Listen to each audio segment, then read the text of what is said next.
ఈయన కూడా కడప జిల్లా డిసిసి మాజీ అధ్యక్షులు, డిస్ట్రిక్ట్ కాంగ్రెస్ కమిటీ మాజీ అధ్యక్షులు నజీర్ అహ్మద్ గారు. మీ అభిప్రాయం కూడా తెలుసుకుందాం. గుడ్ ఈవినింగ్ నజీర్ గారు.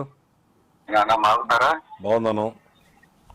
మీరు ఇప్పుడు ఇవాళ సత్యమేవ జయతే కార్యక్రమంలో మీరు కూడా సత్యాన్ని మాట్లాడాలని కోరుకుంటున్నాం. ఈరోజు మీరు మాజీ డిసిసి అధ్యక్షులు అంటే కడప జిల్లాలో మంచి ఇంపార్టెంట్ రోల్ మీది. ఎందుకంటే రాజశేఖర రెడ్డి గారి సొంత జిల్లా. ఇప్పుడే మీ ముందు రాములు గారు కూడా మాట్లాడారు అదే జిల్లా నుంచి. మేము మా ఛానల్ తరపున ఈ రాష్ట్రంలో ఈ కాంగ్రెస్ పార్టీని మోసిన ప్రజలు మీ వాళ్ళకి అనేక సంవత్సరాలు అధికారం ఇచ్చి రీసెంట్గా గత రాజశేఖర రెడ్డి గారు ఉన్నప్పుడు 2 సార్లు మీకు అధికారం ఇచ్చారు. చాలామంది మీ దాంట్లో ఉన్న వాళ్ళు పెద్ద పెద్ద పదవులు అనిపించారు. రాష్ట్రాన్ని కూడా దోజు తిన్న వాళ్ళు కూడా ఉన్నారు. మరి ఇలాంటి పార్టీ ఈ రోజున ఈ రాష్ట్ర ప్రజలకి 3వ ప్రత్యామ్నాయం లేకుండా అసలు వాళ్ళ సమస్యలు ప్రజలు చెప్పుకోవడానికి ఎవడో లేకుండా పరిస్థితి వచ్చేసింది. ఒకవైపు కూటమి వాళ్ళేమో గట్టిగా మాట్లాడితే కేసులు పెడుతున్నారు. ఎవరైనా మాలాంటి వాళ్ళు మీడియా పరంగా చెబితే నువ్వేంటా ఎట్లా చెబుతున్నావు ఏదో ఒక తప్పుడు కేసులు పెట్టి మనాయిస్తున్నారు. చాలా మంది చూస్తున్నాం మనం. ఇంకెవరైనా మాట్లాడితేనో రెచ్చగొడుతున్నారు అంటున్నారు. ఇంకెవరైనా మాట్లాడితే ఆ కులం ఏ కులం అంటున్నారు. వీళ్ళ పరిస్థితి అట్లా ఉంది.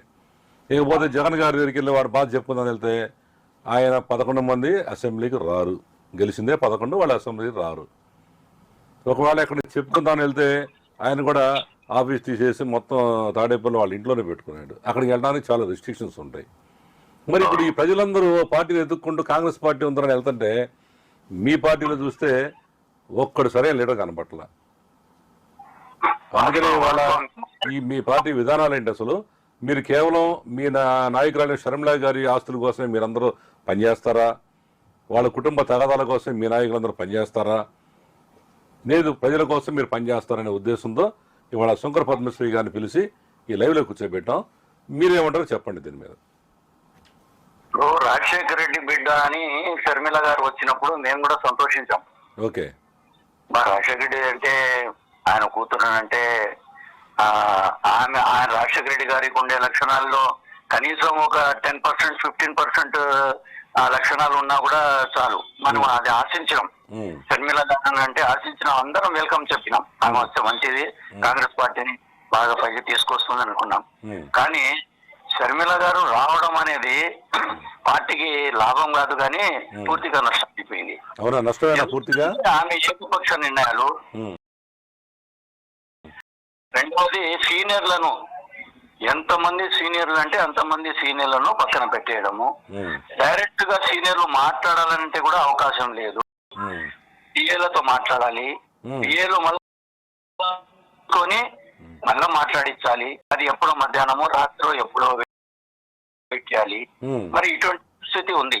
చెప్పుకోవాలంటే ఇంత ముందు ఉండే పిసిసి ప్రెసిడెంట్లకు డైరెక్ట్ గా ఫోన్, కార్యకర్త ఫోన్ చేసినా ఫోన్ ఎత్తి మాట్లాడేవాళ్ళు. గతంలో ఉండే రఘురెడ్డి గారు గాని, రుద్రరాజు గారు గాని, ఎవరైనా గానీ ఇంత ముందు ఉండే వాళ్ళు చేసేవారు.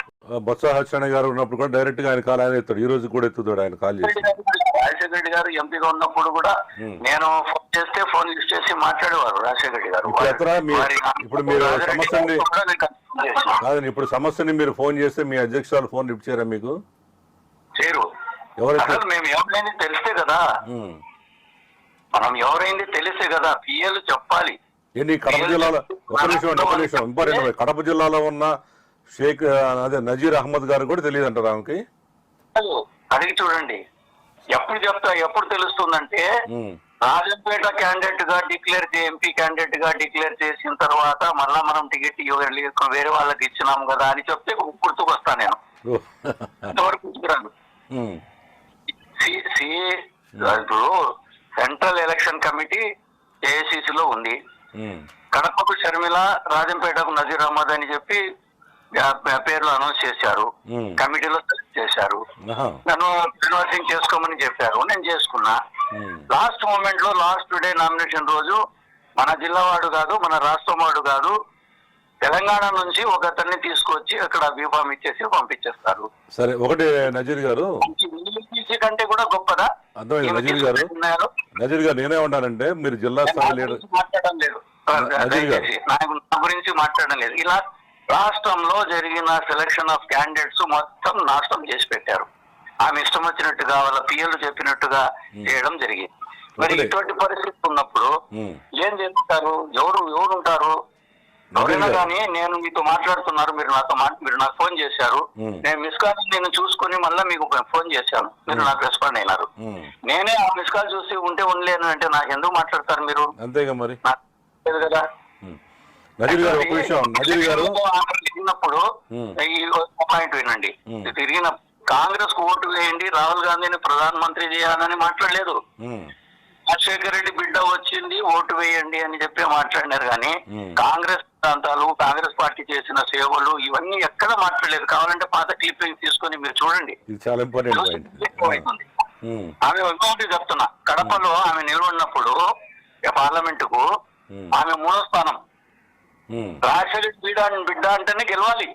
అవును. ఇక మళ్ళా వేరే అరే ఆలోచన లేదు. ఉమ్.